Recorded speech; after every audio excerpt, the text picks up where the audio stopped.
Nice to hear your voice. You sound especially happy recently.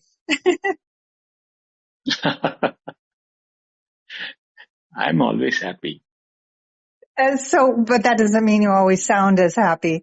By chance, for a certain reason, I went back and listened to the beginning, or actually maybe more of, I think it was the very first classes that you were teaching. Again, I think it was the Isha anyway. Wow. It just struck me immediately how different your voice was then, cause you were really still recovering, just dramatically different, but also even compared to earlier classes, when we first met, I think our voices tell a lot. Oh, yes. It is two things. One is we are becoming, more educated, or more wisdom comes into us as we age. So there is a level of what you call knowing oneself in that process. Second thing is that the subjects which we talk also, that also adds to your capability of expression. So these two contribute as we, do it more and more. So it's but natural. So I should admit that I also have learned a lot interacting with you all people. It's my learning, and it's opportunity for me also to learn and express it. Your questions are, indirectly in my own way, clearing my own doubts. So all of them have contributed me to the person who I am today. Thank you, Artemisia. No, you're very welcome. It really shows. And I thought you were going to say something a little different than you did at the start there, when you said, we're all growing older and maturing. I thought what you were going to say, and I think is also true, is we're just relaxing into what we've realized, and it isn't just arriving at the finish line. It's an ever deepening process, and I think I definitely feel it in myself, and I felt like I really hear it a lot in you. I know we need to move on to the room, but before I stop speaking, I just wanted to say, because I tried to say this last Sunday, but he vanished. I just wanted to say hello to Samar, and also how beautifully you've been speaking in some rooms I popped into, Samar. You're very, very on point, and it's always a pleasure. So I just wanted to say that. Okay, Prakash, go ahead. We'll just do whatever we're going to do here. Yes, Namaste Artemisia, Namaste everyone. Welcome to Advaita Vedanta Satsang House. Today is Sunday, and so it's an open discussion focused on Advaita, where you can come up and ask questions to Bindoji, or you sit your viewpoints. And, as Bindoji reminds us, no question is left, without answers. So please come up.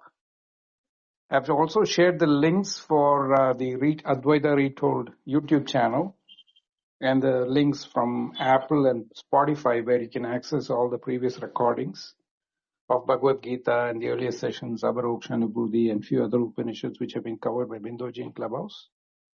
And then it's also great to share stage with Artemisia, who's penned a book based on Bindoji's insights into Advaita. And the title of the book is Imaginary Door, published in Amazon. The links are shared in the chat. The chat window and the hand raising is open. Breck is already up. Greetings, Breck. Over to you.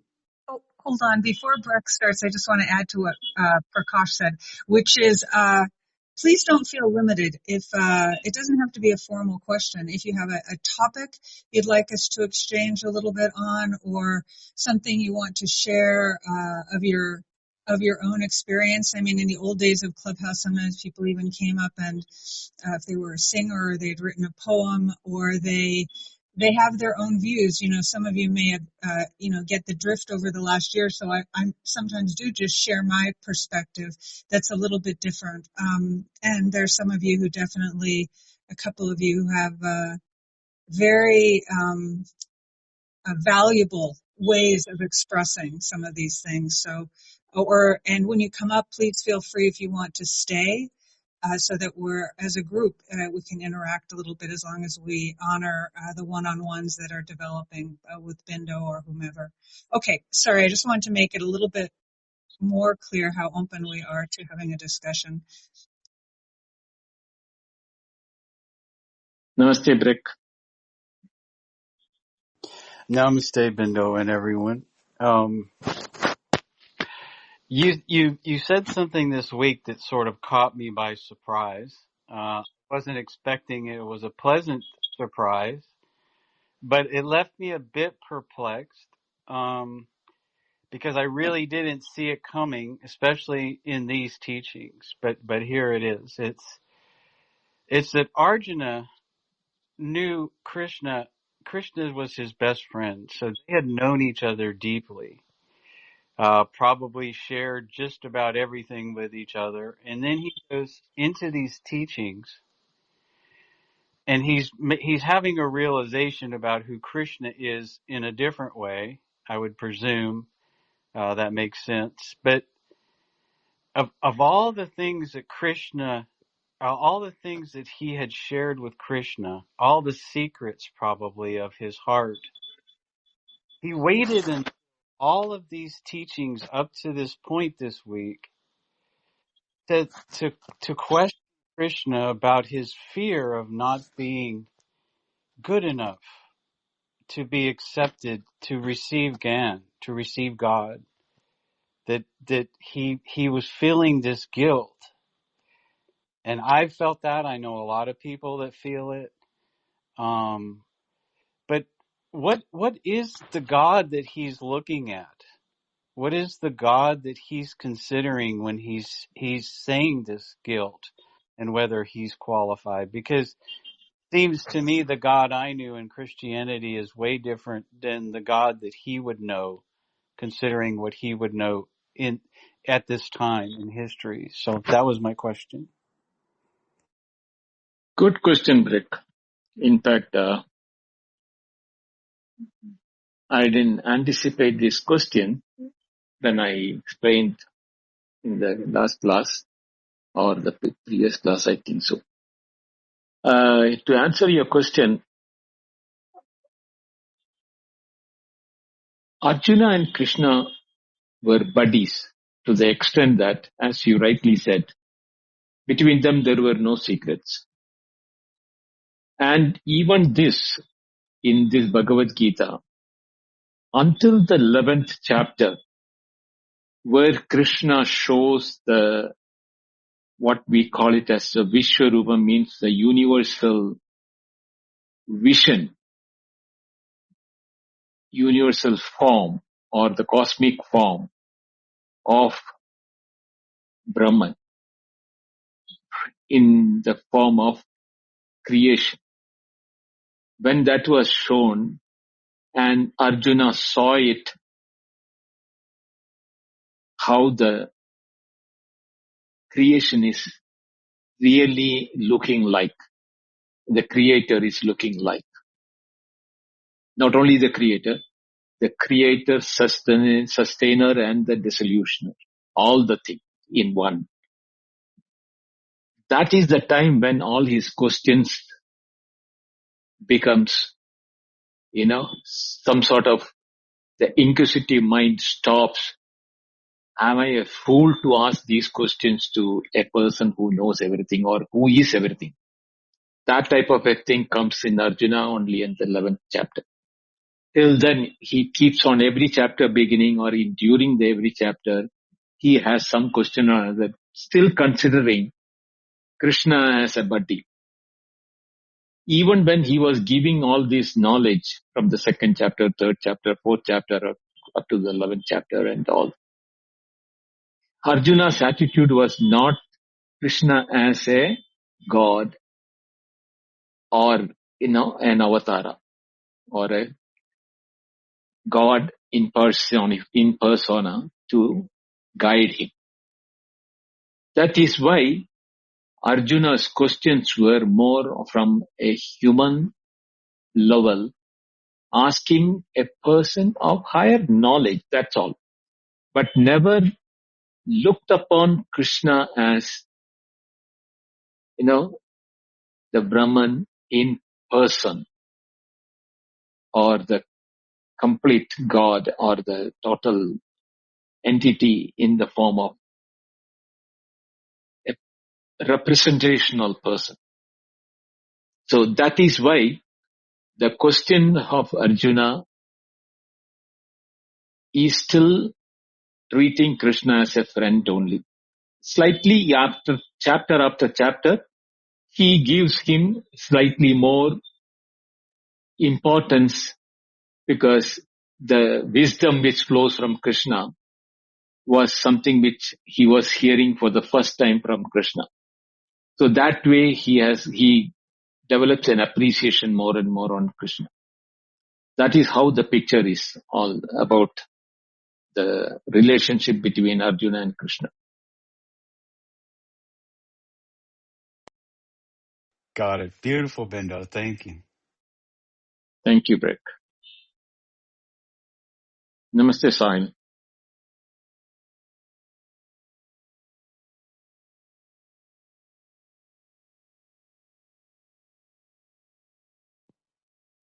Sahil, you're muted. You can hear us, you're muted, Sahil.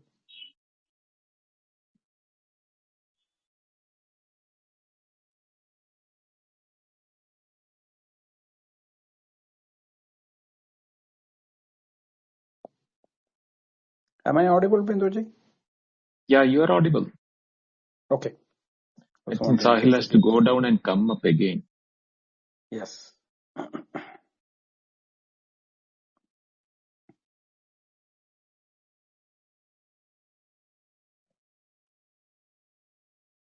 So, Bindo, if I can ask a follow-up, I'm the only one up here. So, Yep, go ahead. So in that, in some moment, he just saw God in front of him, and he was probably overwhelmed with that ineptitude in front of that, right? Yes. So does the teachings since you're so extremely familiar with these teachings, so after this point now, he never has any of those questions again, I would presume, right?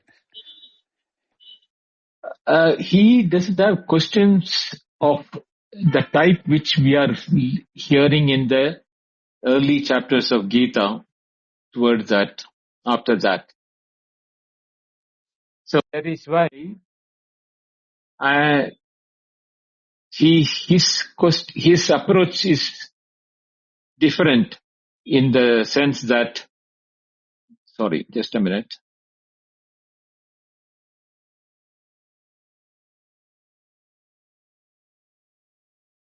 Sorry. His approach to Krishna will drastically change, as you rightly said, that the reverence increases, the questions will become much more, the way in which not about the ordinary human problems, but it is more about what we cannot know ordinarily from, the person when we know that he has the total knowledge of something, our questioning the questions which arise in our mind also varies according to the person. So that you can see a drastic change in the Arjuna's questions after the 12th chapter.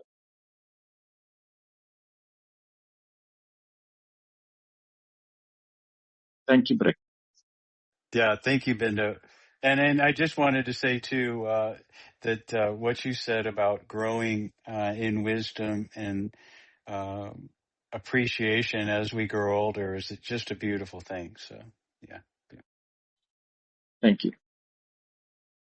Namaste, Sahil. Hello, Namaste, sir. Ram Ram. Ram Ram. I just had one question. How should one meditate on God? What should be the idea when you're meditating on The meditation on God is slightly on an advanced stage. Thus, initially, the meditation starts with controlling our own mind, where the meditation can be fruitful. Because if we are not in a position to, have a quiet mind, controlled mind, and you are able to use it for the purpose of meditation, the meditation doesn't start. So the first and foremost way is to start by bringing breathing and thought process together into control, because our thoughts and breathing are connected. So the faster we breathe, the more agitated our breathing will be. Or when we are agitated, our breathing becomes faster. So using breathing as a technique, we have to first engage with our mind to become quieter and serene and, attentive. As this capacity increases, then only we will start observing the mind itself, or the mind means the flow of thoughts. In that, the flow of thoughts can be brought into similar subjects first, or similar topic, or similar object on whom we want to meditate upon, or similar sound, or anything it can be. Because even in any of these things, where variation is available. If it is a form, you have the variety, description of the form in multiple ways we can do it. If it is a sound, there is multiple octaves or the decibels with which you are uttering the mantra or a sound. That also can be a methodology. Or if you are looking at a vision, like a photo or a picture or an idol, there also you have multiple, spots on which you can concentrate on looking at it. So our first objective on the training part of the mind is to bring it to a narrower range. Then further reduce the range, further narrow to such an extent that the concentration goes, single pointed. At this time, when the mind becomes single pointed, is the time when you are able to know the mind as the mind should be. And when the mind without thoughts, is it a possibility or not? That has to be the most difficult and the most toughest part in the meditation, where the mind becomes nirvikalpa, or, without any thoughts in it. If that is able to achieve, which is very, very difficult, if that is able to achieve, there you will realize what is the reality or what is the truth. I don't call it as some can call it as God, some people can call it as, Brahman, some people may call it as Atma, or some people can call it Vishnu, Shiva, whatever may be the name they want to call it. It is not the name what is important. It is the truth, what it stands for, or what is represented in that. So when you ask me how to meditate on God, there are two steps where the term God can come. One is at the form level or a name level or a vision level. There, if you have already conceived a God, either as a Ram or Krishna or whatever may be your Ishtadevata, that is a presumed God. But the true God is not in the form or in the name. It is in the representation of that what you are using for the name of God, what it is intending or indicating towards you, where the intended meaning or the truth behind that name or form. That is the real godliness, what we are talking about. So that is what when the mind becomes no mind. And that is the time when we realize that what is the truth. Not only the truth as what it should be known, the truth and its, representation in the names and forms what we are using. That also will become clearer. So it's a process from starting from your controlling the mind to the final stage.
Sir, can I ask one more question?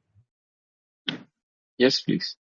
Sir, I did not used to eat meat earlier, but because of some health issues and because I was focusing on exercises and going to gym, I started eating meat. Is it wrong in Vedantic philosophy to consume meat, or you can still eat it and be spiritual?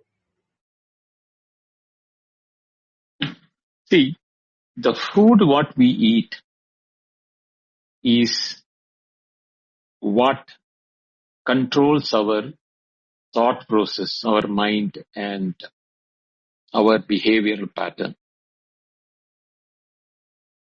If it is for a health reason or a medication, if it is taken, you are not taking it for the sensual pleasure of the tongue and the taste of the food. Your attitude toward that is, it is more towards requirement of the body with which, we have a purpose for life. So from that point of view, if you are taking it as a medication, because lot of medicines which we are, supplements which we are getting in the market, even people who call themselves are vegetarian or vegans, or people may not be in the vegan category, but those who call vegetarian, they are unaware of that the components of the medication or the supplements are not 100% vegetarian. They are consuming it. Their attitude is that they are remaining vegetarian. So there's a mental attitude that I'm vegetarian. But actually speaking, they are consuming some derivation of the meat or the proteins or other products from the non-vegetarian part of it. But it is not affecting them because they are psychologically, they are thinking they are still vegetarian. So it is the attitude with which what you eat and what it matters for your body, which is to be desired by you and your conditions. And if that is required as a medical requirement or a health reasons, it is not prohibited. But if it is for a sensual pleasure and enjoyment, a desire-driven food, that will definitely affect you in the long run, because you will not be in a position to control your desires, and that will have its own consequences.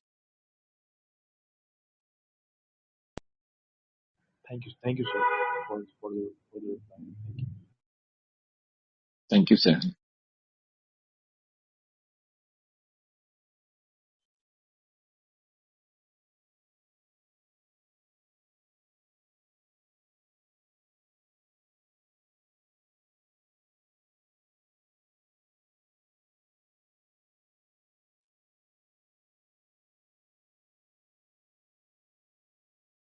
Jadavediji, nice picture, the TP of yours.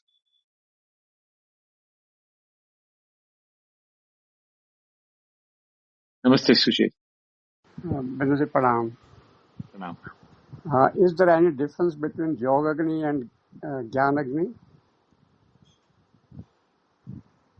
Yes, there is a difference between these two. Okay, what's the Yoga, difference? the yoga is, there are many types of yoga, which Yeah. you might have heard from the Bhagavad Gita, what lectures we are having. Right. So, the Yoga Agni is the effect of the yoga in the purification of the Antakarana. That is called Yoga Agni. The Jnana Agni is the one which is from the Jnana Yoga, when it is final aspect of removal of ignorance, whereafter there is no difference between, the other and yourself. The otherness goes, because the otherness is out of ignorance. So when the otherness goes, you become Sarvam Khalu Idam Brahma or Aham Brahmasmi. That aspect which becomes your Aparoksha Anubhava, that can only be given by Jnana Agni. Whereas the other Agnis, Yoga Agni, that will improve or the quality of the Antakarana by bringing Chitta Shuddhi and Sattva Shuddhi. Thank you so much. Thank you. Thank you, Sushil.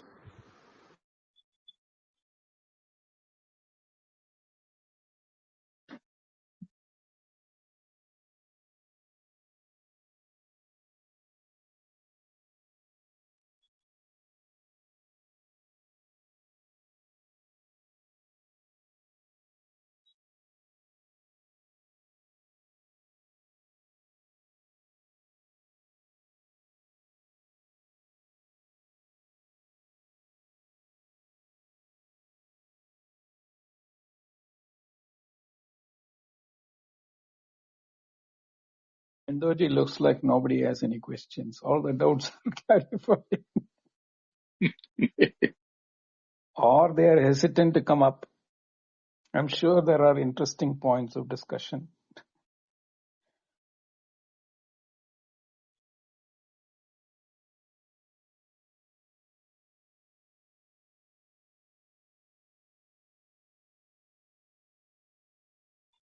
Pranam Kritat. Pranam everyone.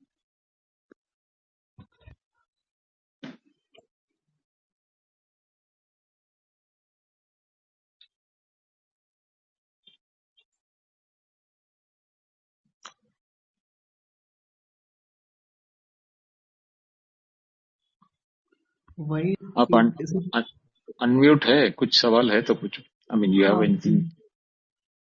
पूछ रहा हूँ कुछ why is it like sometimes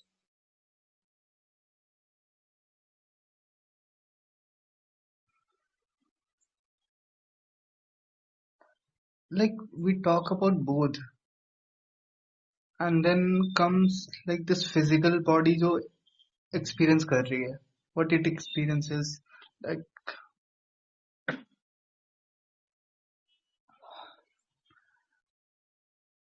there are a lot of concepts, और concepts को break करके मतलब जो जैसा है उसे वैसा देखो, फिर इसके बाद लगता है कि कोई रेफरेंस नहीं है. Why don't you ask in English Okay. so that others can understand? Okay.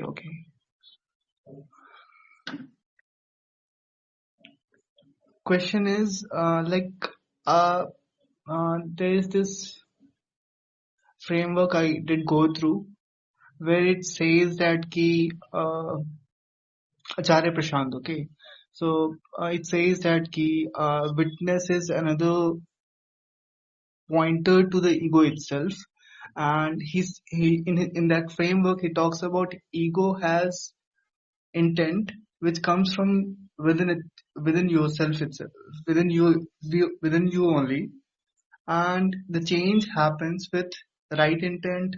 Right intent is, if you want to change, then it must be a right intent plus seeing. Okay, so change in personality or change must be in the ego itself. And he also says that he separates from Vedantic discipline of following witness, Sakshi, as something separate. While he also speaks that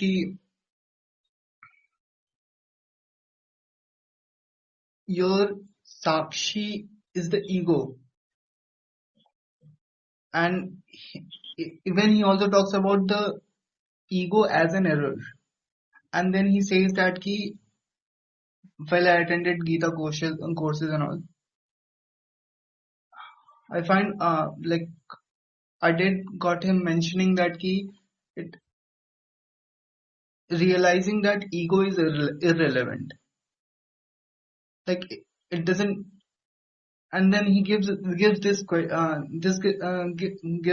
example of waves and oceans, like it is used in Vedanta, but he says that okay, you want to control the ripples by change or whatever, but there is no means.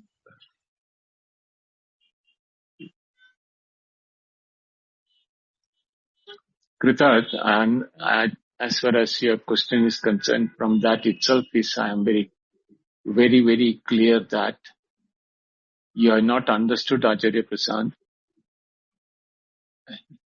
clearly, and therefore you are not able to articulate the question.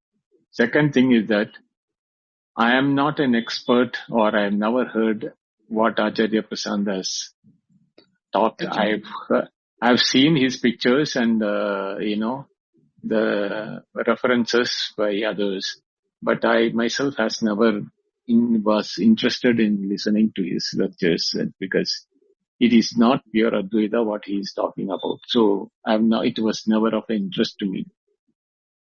So if you are asking a question about what he has said, I will not be able to answer as an answer to him. You may have to go and ask him for the answers. I don't want answers on that, but I did came to a conclusion of non-referential. In the sense?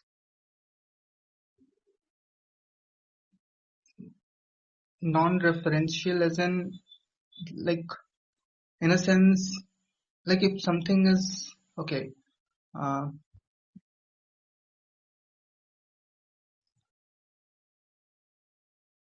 your subjective bodh or drishti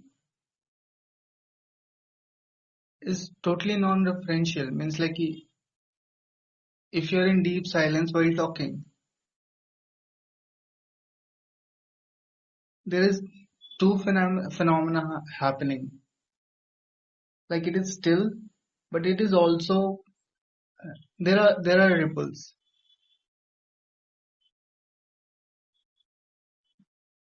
All of them are concepts based on which references are being made or, assumptions are being made. Advaita doesn't talk about concepts because concepts are part of the empirical thought, mind, body, reactions and functions. You have to go beyond that, all those, what is covered under the name and form, etc., to go to the truth.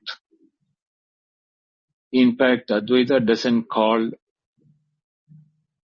that as Nishabda. Nishabda is different from Ashabda. Advaita takes Ashabdam, Asparsham, Arupam, Avyayam, Tatarasam, Nityam, Agandham, Atyayam. So Ashabdam is different from Nishabda. In English, if you have to say that absence of sound is not silence. Non-verbal is what the Advaita is talking about. Non-verbal means where the sound is not used at all. No, yato vacho nivartande aprapya manasasaha. That where the mind is failing to conceive it and the words fail to, describe it. That is not silence. So, if words are used for description of the truth, then it doesn't come under the truth. Because truth is beyond the words. It is a direct inner experience which one can achieve. And it is there this very moment. It is not that it is not there and you are getting it. What you get can be lost. But what is there with you, you are realizing it when the sound and the sensations cover it from knowing. So when the sound and the sensations or the emotions, feelings, thoughts, etc., when they are absent, the truth shines by itself. And it has no name, no form, but it is full of awareness. That is what Advaita is talking about. So if this is not what you are indicating towards, then I don't know what your question is all about. You say about referential things like that. It's all within the realm of empirical knowledge.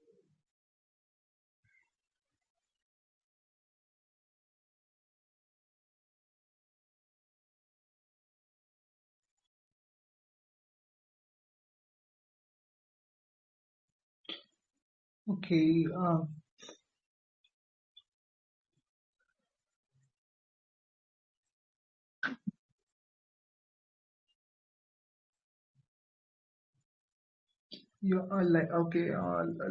Last time I heard this YouTube lecture on Bhagavad Gita, which was about not having faith. Ashraddha Dana.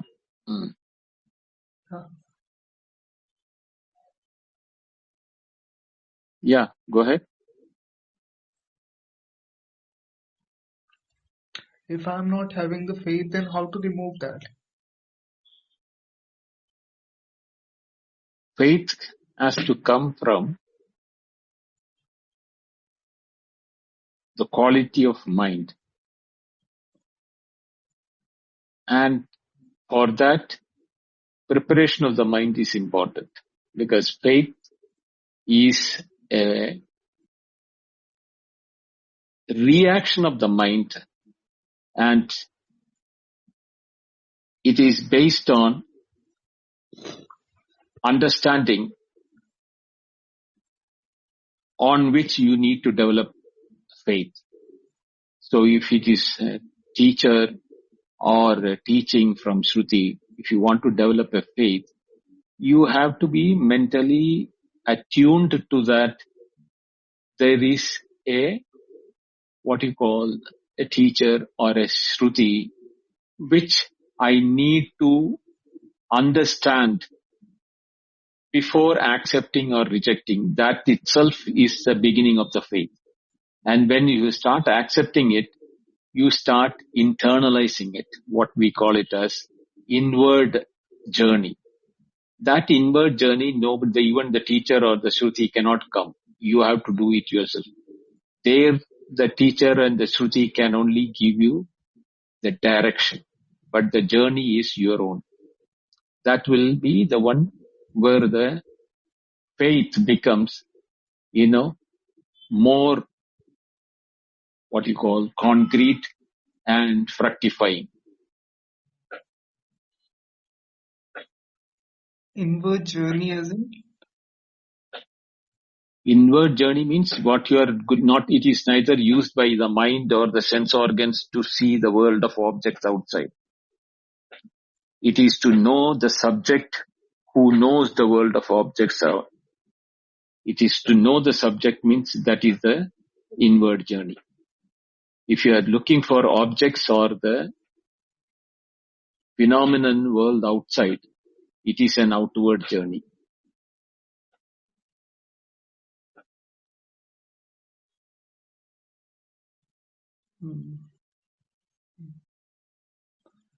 So how to identify this Without the subject, the objects have no relevance. No? So whatever For whom are the objects? Who calls it as an object?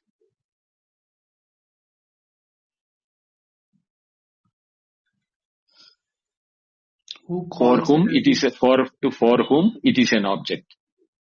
Such a person calls it as an object, the world of objects. So the subject is for whom the objects are objects of experience. But that experience is not in the objects, but it is in the subject. It is the subject who experiences. Now, when you are not looking at an object, but when you want to know, you want to experience the subject, that journey to know and experience the subject itself is the inward journey. Okay. Then how to balance this with outward life?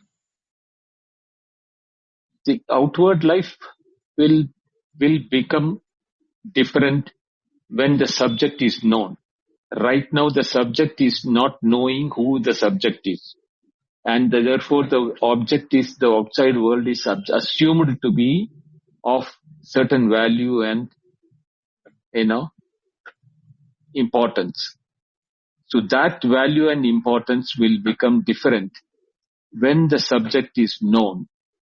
From that point of view, without the knowing of the subject, today whatever the value and importance of the object is there, that will go through a radical shift when the subject is known.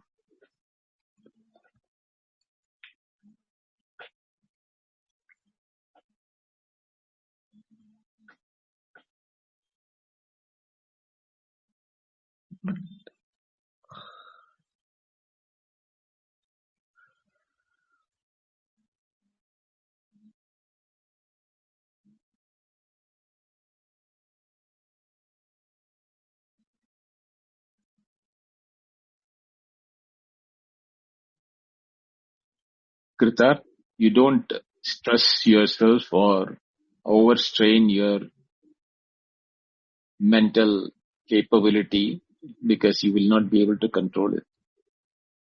So I would suggest you to go slowing on that. Okay?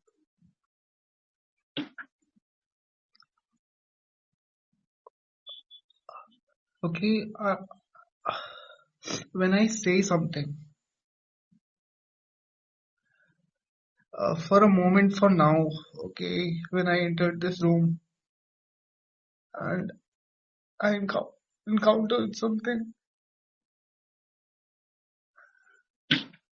That's what I said. Go No, slow on that. Go slow on that. I knew that you will not be able to take it.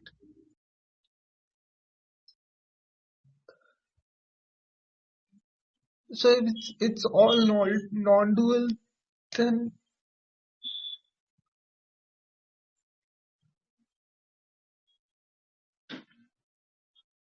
why did I get into this?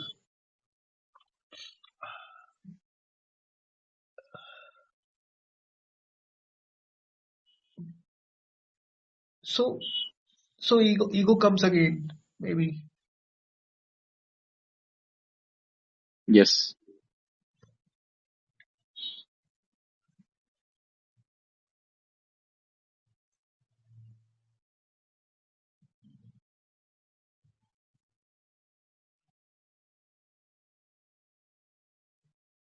Can I come back to you later? I will ask VB what is his question. Sure. Namaste, VB. Hi, Bindo. Hi. Bindo, is this subject have any properties, or when you know, right? When you touch the subject, right? Uh, how exactly, is there any experience when you know the subject? Any properties? Yeah, I'm repeating it. Yeah. The subject known by the subject is inexplicable. No words can express the experience of it, because there is no mind of the subject, it is not the mind of the subject which is experiencing the subject. It is the subject itself being aware of its own existence or its own awareness. And that, since there is the absence of otherness in it, it is a sense of infinity and eternity. What is being experienced by the subject itself. The word eternity and infinity is a mental concept. But when you don't have a concept of infinity and eternity,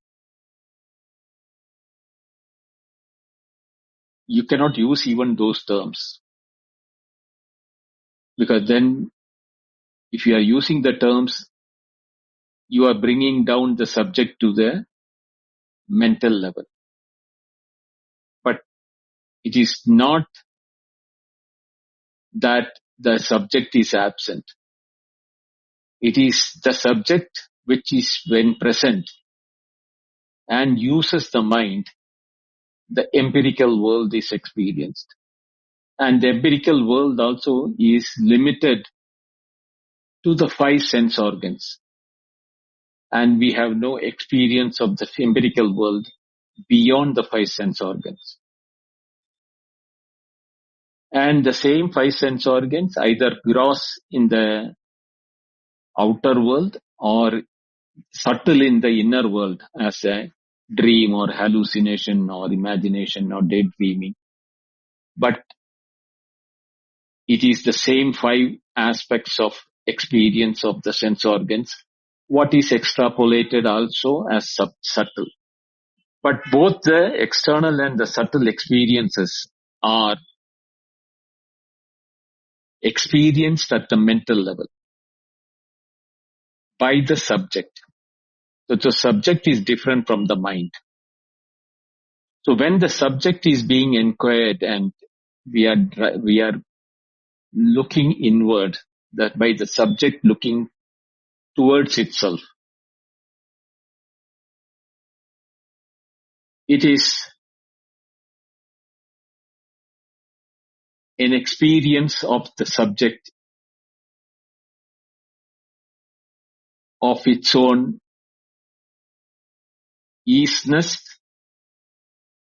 which is, in other words, we call it as existence. But it is aware of its own isness. It is in the consciousness aspect or awareness aspect. So, and when there is this aspect of isness and knowing, the subject becomes silent, not because there is no experience. That experience is beyond the verbal limitation of the mind. And it is beyond the concepts which mind can hold it. Therefore, the subject knows itself, not as an object, but as a subject itself. Otherwise, the subject knows everything as an object. But when the subject knows itself as a subject, it is an experience which cannot be verbalized, imagined, or expressed. It is there. This very moment it is there. Being all of us, we are that at this very moment. But our nature of dependency on the mind and the verbal communication, we are turned outward. Therefore, the subject is not aware of itself as the subject, but it knows itself as a awareness functioning through the mind. So what happens is that the dependency on the mind becomes our dependency, and that dependency is what is the limitation depending upon the capability of the mind. And that when the limitation of the mind is broken, or when becomes a mind becomes a no mind, then there is only what is left is the subject.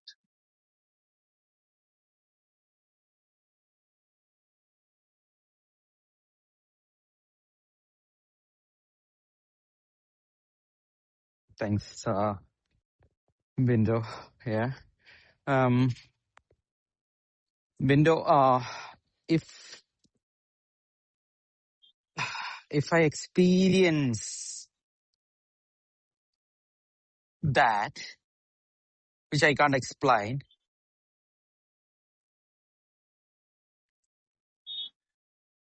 just as a pure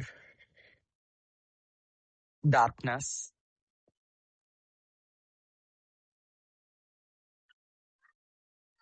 I am experiencing that. What you call it as darkness is actually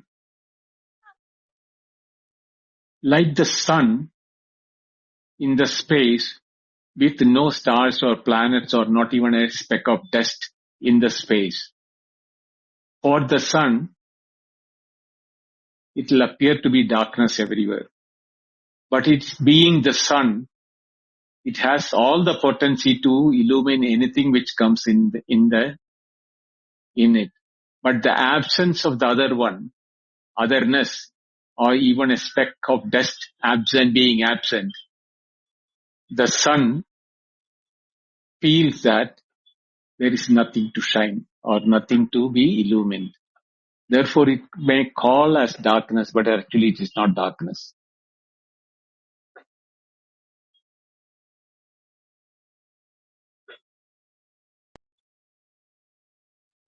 Yeah, Bindu. Thanks.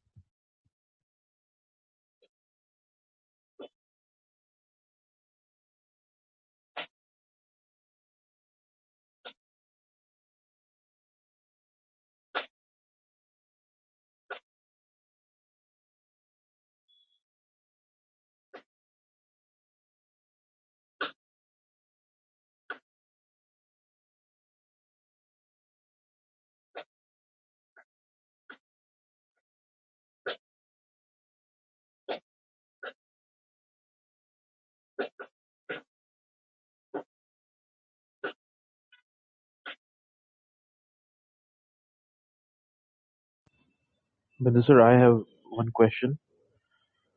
Go If ahead. we all are Brahman, we're all God, then is if we get enlightenment, would we get all the powers of the God? Like, would we be omnipotent? Like, what we can do everything?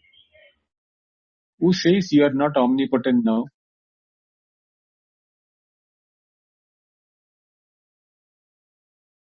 You are the omnipotent Brahman now, this very moment. When you came to the waking, you created yourself as a waker, and the entire world of waking, from the NASA conference or the Hubble telescope or the conscious or the cosmos or the sun, moon, stars, Saturn, Mercury, Venus, all everything on the earth or everything what is there in that nameable or describable was created by you, because you created and you became a waker in the waking. So you have all the potency of that Brahman. You are Brahman in this moment because you did that and you have now become Sahil in this world. You decided to become Sahil and experience the world. So don't you say that you are Brahman, you have the potency to that? You do that when you go to dream, you create a dream world, experience everything in the dream world and you become the dreamer there. Same way you have come in the waking as a waker and experiencing the waking world. You are the Brahman, Tattvamasi. You are that.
If anyone else would like to come up with something that they'd like to discuss with Bindo and share with us, you're very welcome. We have plenty of time. We have another half hour, so maybe you could benefit us.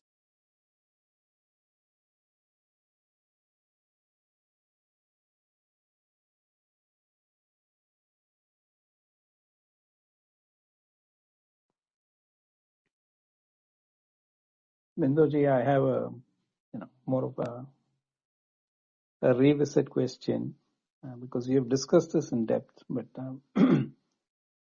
I just wanted you to address the aspect you were bringing forth in the last class about the difference between renunciation and relinquishment with reference to the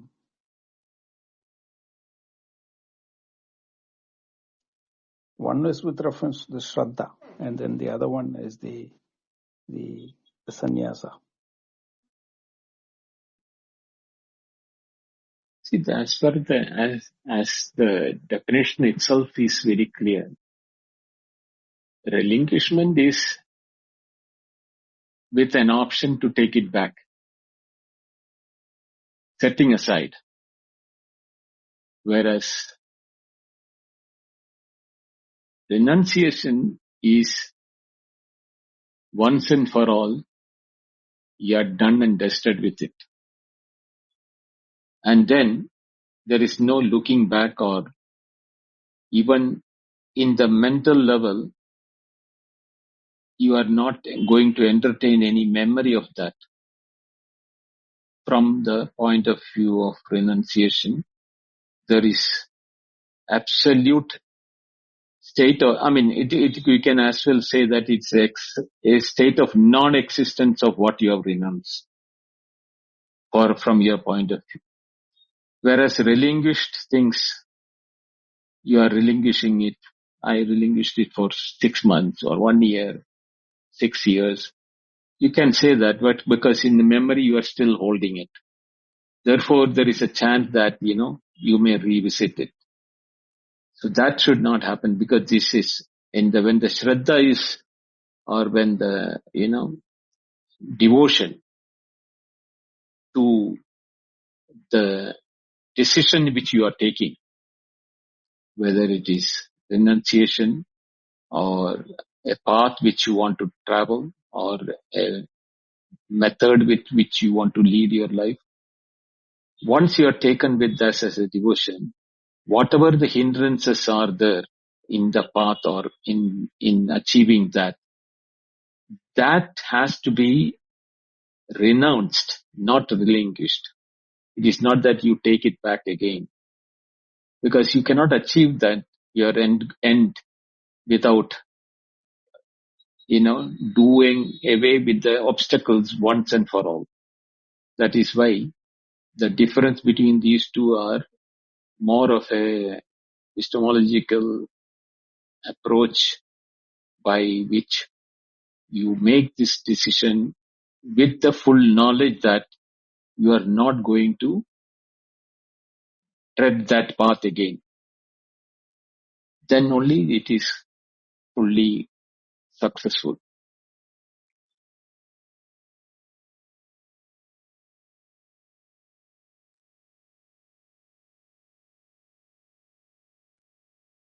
Yes, thank you, Vindoji. Thank you, Prakash. The chat and hand raising are open. If anyone wants to come up to bring up a point of discussion, or if you want to go deep into a particular topic. For all of you, this will be the last Sunday before I take 90 days or 3 months of travel to Australia, where I won't be able to conduct the Sunday open house. So this is the last Sunday which I can do it. Next Sunday I won't be here. I will not be in India. I'll be in Australia. So that the time doesn't suit us for meeting at this time.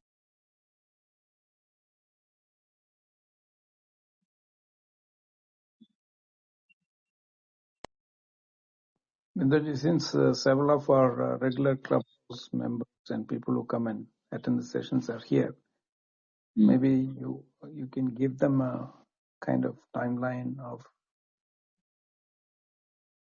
things that are scheduled to come, because Okay. I think you said we'll finish the Bhagavad Gita chapter 4 in the next 2 classes, right, Vindoji?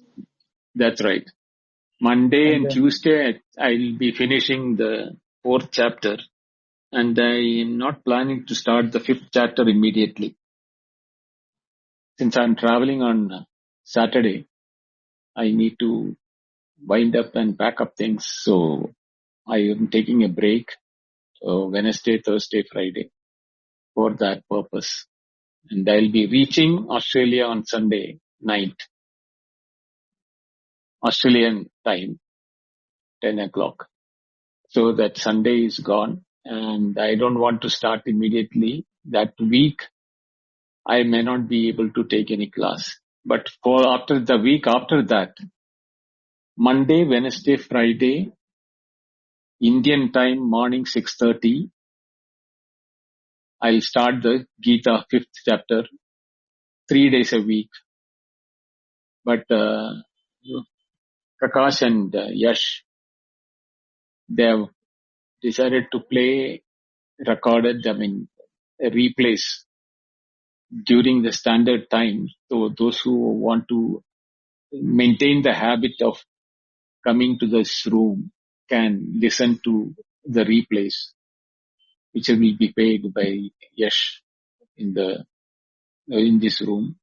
But there won't be any question answer, which is possible. But if you have any questions, you can send it to me as a message and I'll reply to you, because I can, but I don't think there is any way I can answer it in a common to everyone.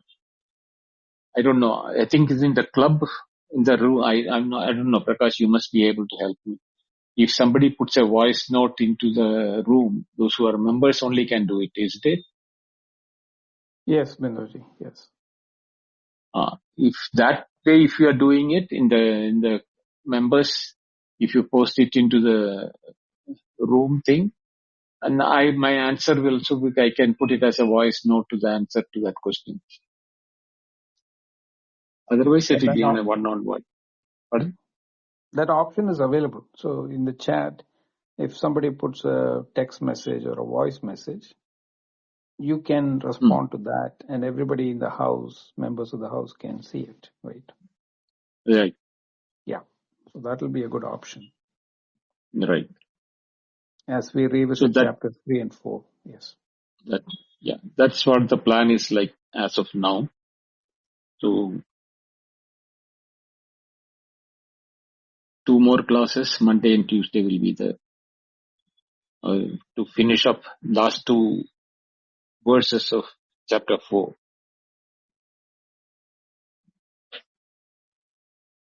Yes. Thank you, Binduji.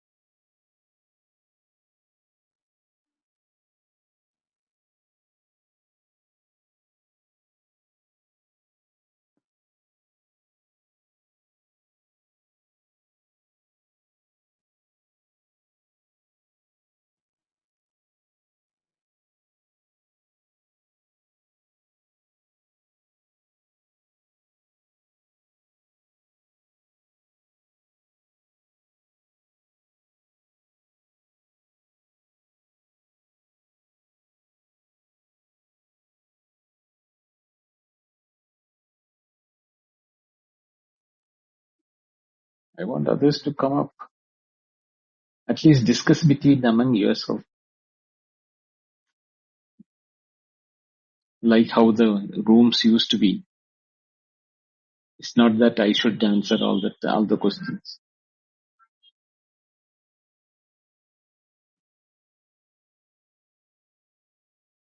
Maybe I can ask a question to the members who are on the stage. What is their concept of Ishvara, God?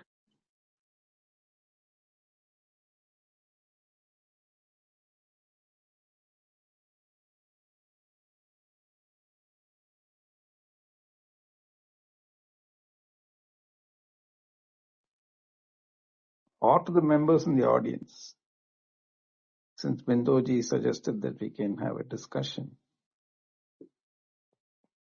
Maybe Kritarth can answer first. Kritarth, do you have an answer? What is an Ishvara? Is that the question? What is Ishvara?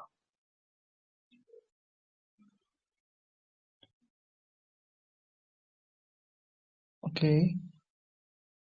So first, what is Ishvara? The question itself.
Well, Ishvara as a meaning,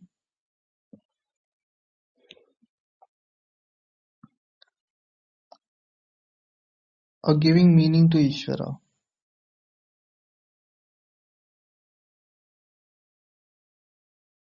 Is that the question? Or you can answer, who is Ishvara?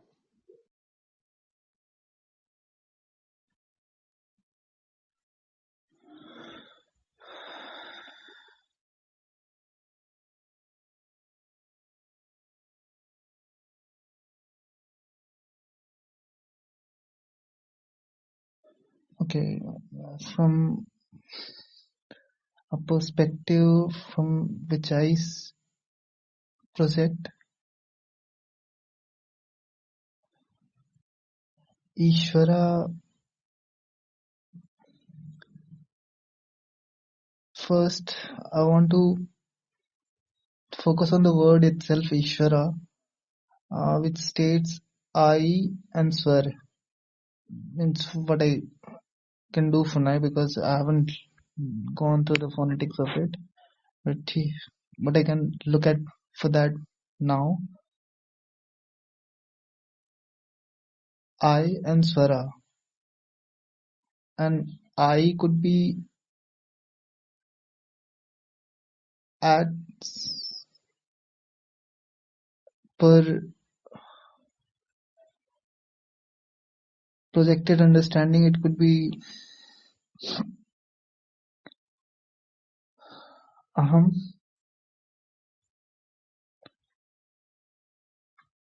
which is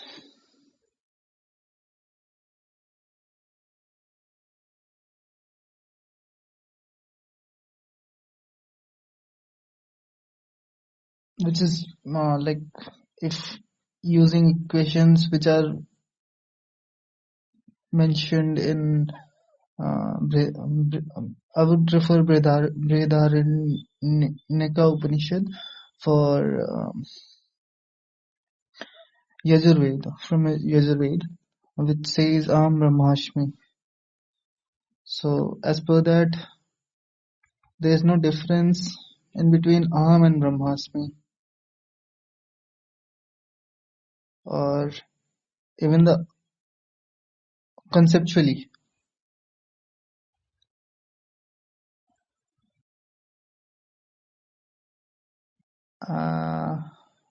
Adding up to it,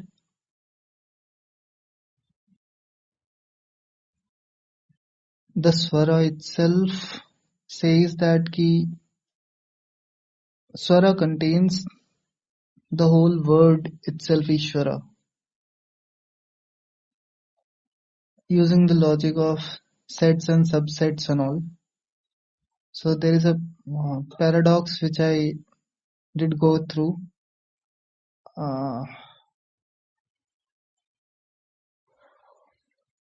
where it says something like if you have alphabet A to A to Z, where A subset doesn't contains A in it, B subset doesn't contains B in it, but there is another another set 1 which contains all these 26 subsets A to Z. A doesn't contain A but contains everything else. No, premises was not this. It was just this ki A doesn't contain itself in that subset. So now the question was that ki one if can set 1 be the subset of it, be its own subset. So the same paradox could be projected over here.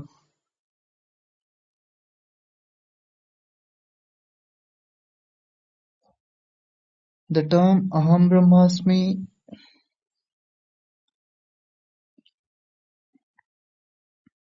is a Shruti, as per Binduji's reference. And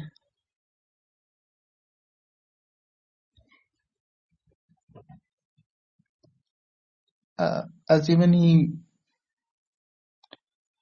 did mention that ki Shruti alone cannot help.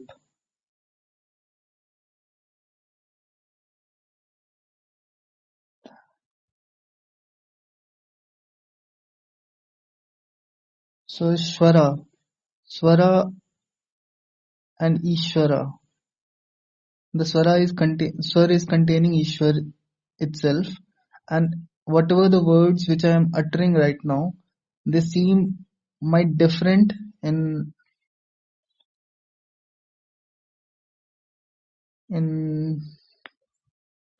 projection of sound,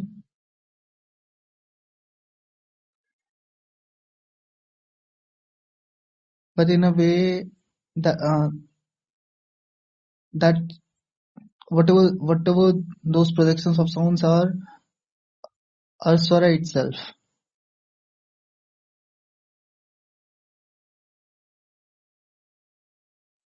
So conceptually, whatever we listen or encounter in daily life, or even the thought also, because I did wrote a poem like few years back.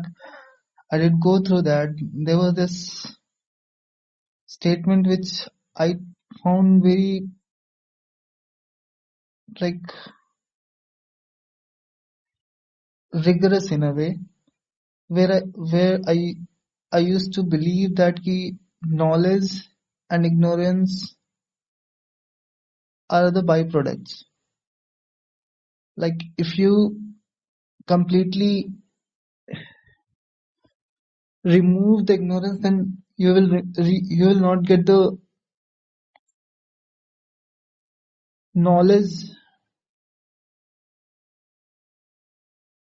in ignorance. Knowledge in ignorance. Okay.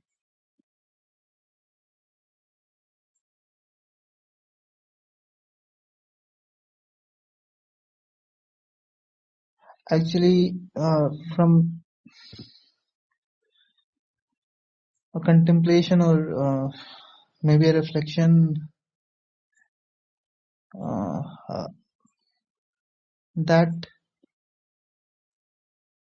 premise itself seems to drift apart in a way where knowledge is not just knowledge in a way, but it is knowledge of ignorance in a way.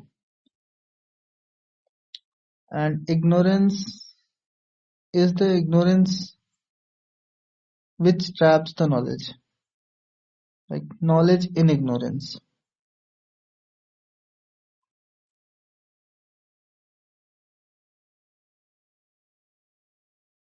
And whatever the dualistic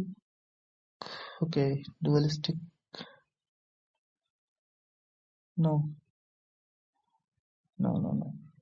In Vyavaharik, whatever we try to do is sometimes ego comes in,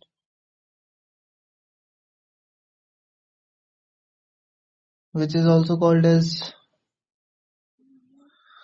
Punarjanma, or Kritarth, where are you going with all your talk? The question was asked very clearly by Prakash. Instead of focusing on the question and answering that, you are going everywhere else.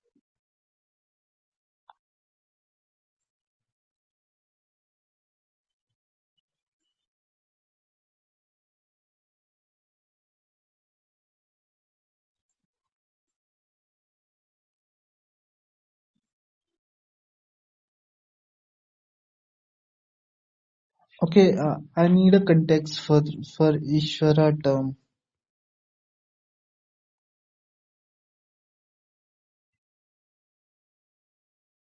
Maybe you can contrast Jiva and Ishvara, which is what Bindoji beautifully explained in earlier part of Bhagavad Gita.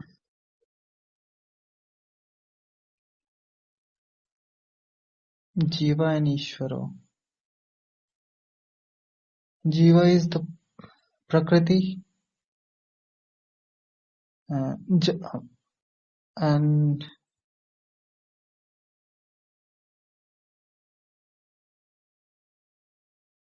Jiva is the Prakriti, and Ishvara is Purush in that framework. Maybe I haven't listened to it, but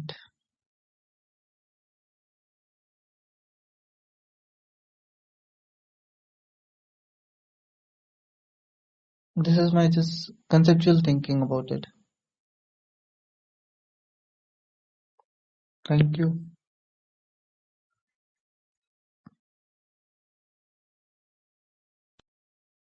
See, what I've learned from Bendoji's approach, a very meticulous approach, is anything you want to postulate, if you have a reference to it, and then if you have the methodology of doing the Sravana Manana,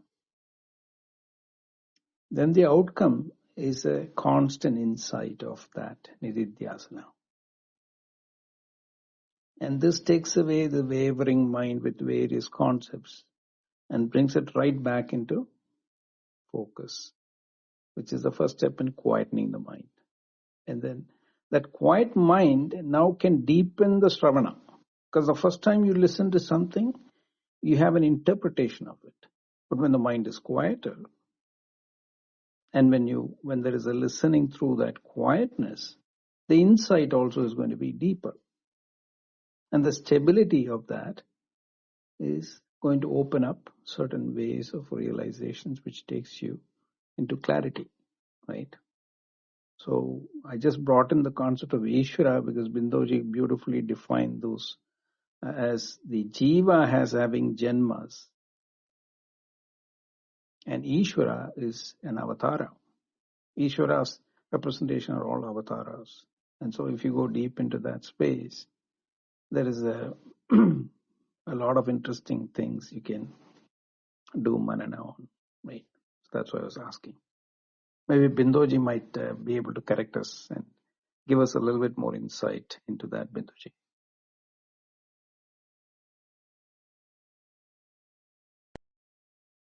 What you said is right, brother. So,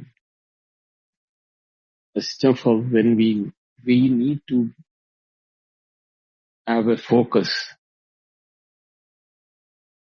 where we want to go. That is the beginning. And in that, what you are going to arm yourself is with learning from our life's experience and what is that we can add on to it. When we are getting newly introduced to subject like Advaita or any other subject like that matter, there are instruments which we call it as instruments for knowledge from Akarana. Those instruments need to now to be put into practice for acquiring the knowledge. And when the acquiring is the knowledge, all knowledge is acquired through verbal means. And it becomes experienced only in the realm of verbal meaning. If any experience, even if we are eating a mango or an apple, without words we cannot describe that to experiences. That is what I meant by it's all verbal. But when the teaching comes from an authorized source, either Shruti or a teacher, we need to develop the skill to make the words which have been heard or by our ears and absorbed by the mind to have a meaning from the individual level.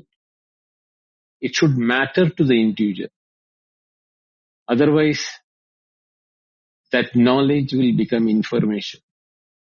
It won't become a knowledge. And only knowledge can take us to the direction where we want to go. Informations are stored, recollected in memory and utilized again, whereas knowledge makes the change in the persona in us. If we remain the same individual, we are not learned anything. If we have learned anything, there will be definitely a change in the individual, both his understanding and his reactions. That is where the Shravana becomes, or the listening becomes more of a internalized listening, where it matters to us. And when this later when becomes handy and available with us all the time, you can do the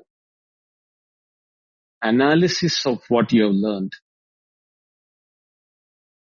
to focus on the intended meaning of those what you have learned, where it is indicating us to reach. This becomes much more focused mental activity. And that focused mental activity is what ultimately will give rise to what is called the conviction. Thereafter, the knowledge is no more knowledge. That conviction makes it part and parcel of you as the person is concerned. This is how we have developed the habit of thinking that we are the mind, the body, mind, and intellect. It was convinced by us that we are the body. But only when we are thinking that what is known is not what I am, the body becomes an object known to me. Therefore, I am able to segregate from that. But then, where to place myself becomes a question.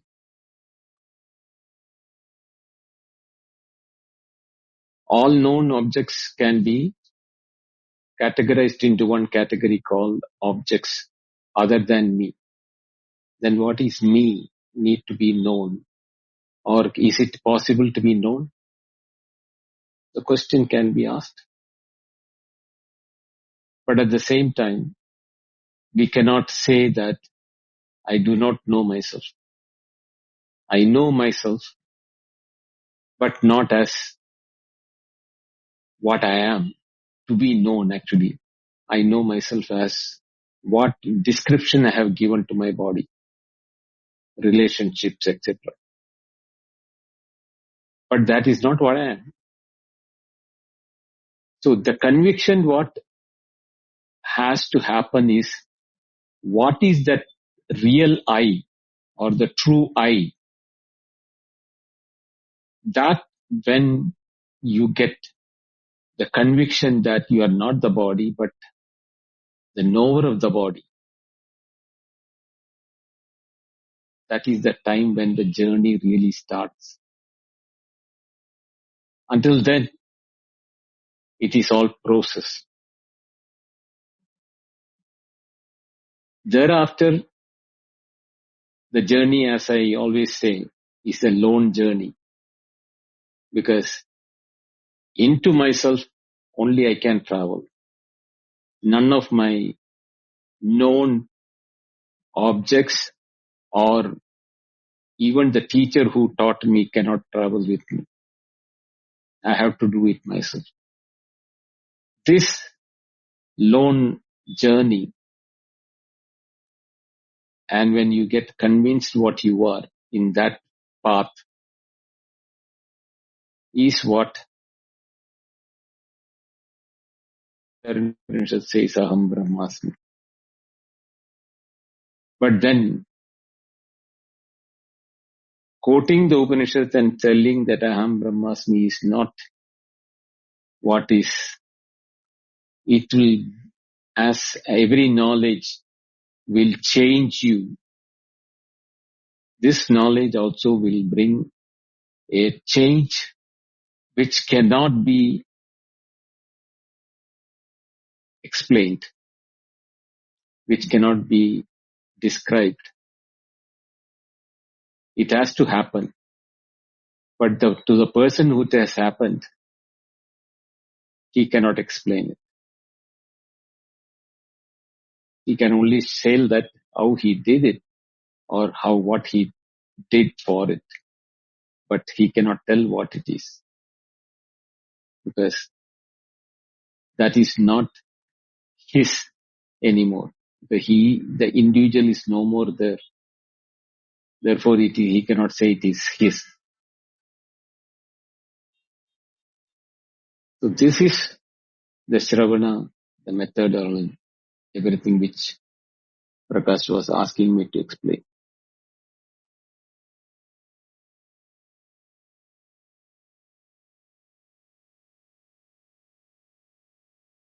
Yes, thank you very much, Binduji, for that recap. Every time you recap it, the clarity is resounding. Thank you very much. Can And I we? think we have, Yeah. shall we wind up, Binduji? We can close the room then? Sure, yes. Artemisia wants to say something. Oh, I just wanted to say it was really, really lovely to be here with everyone and to be here with you, Bindo. And I hope your travels are easy and safe.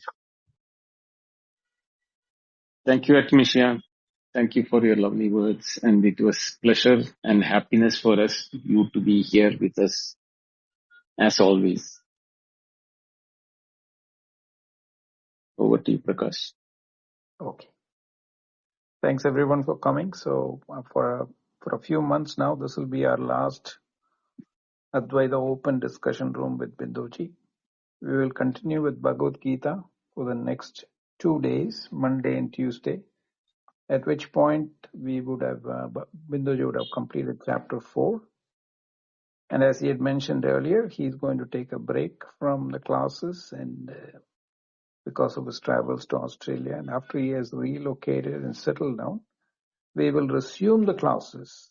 But the scheduled time will be posted in the house chat. As of now, it is Monday, Wednesday, and Friday, 6:30 a.m. IST. And at 8:30 p.m. IST, Yash has agreed to coordinate along with me to schedule replays of chapters 3 and 4 at the usual time, which is 8:30 p.m. IST on Monday, Tuesday, Wednesday, Thursday, and Friday.